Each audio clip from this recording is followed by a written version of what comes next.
রোজকার মতন আজকেও সকাল সকাল পুজো সেরে নিয়েছি। সকলে একবার ভগবানের দর্শন করে নিন। নমস্কার, কেমন আছেন সবাই? মানুষের দিনলিপির নতুন একটি ব্লগে আপনাকে স্বাগত জানাই। চলে এসেছি রান্নাঘরে। আজকে রান্না করব চিংড়ি মাছ দিয়ে মোচার ঘন্ট। সেই মতন এখানে আমি আগের থেকেই ছোলা আর মোচাটা একসঙ্গে নুন দিয়ে সেদ্ধ করে রেখেছি।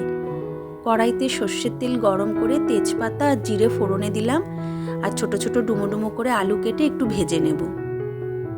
আলুটা হালকা ভাজা হলে দিয়ে দিলাম আদা আর কাঁচা লঙ্কা বাটা, দিয়ে দিলাম পরিমাণ মতো নুন হলুদ, দেবো এবার জিরের গুঁড়ো। আমি সাধারণত বাটা মশলাই রান্না করি, আজকে সময় করে উঠতে পারিনি, তাই জন্য গুঁড়ো দিলাম। দিয়ে দিলাম কিছুটা টমেটো কুচি আর চিংড়ি মাছ দিয়ে আমি ভালো করে এগুলো সব কষিয়ে নেব। কষানোর পরে দিয়ে দিলাম সেদ্ধ মোচা। ভালো করে মশলার সাথে মোচাটা আমি মিশিয়ে নিয়ে আস্তে আস্তে চাপা ঢাকা দিয়ে মোচাটা রান্না করে নেব। দিয়ে দেব পরিমাণ মতন একটু মিষ্টি, সবশেষে দিয়ে দিলাম গরম মশলা আর দেব একটু ঘি।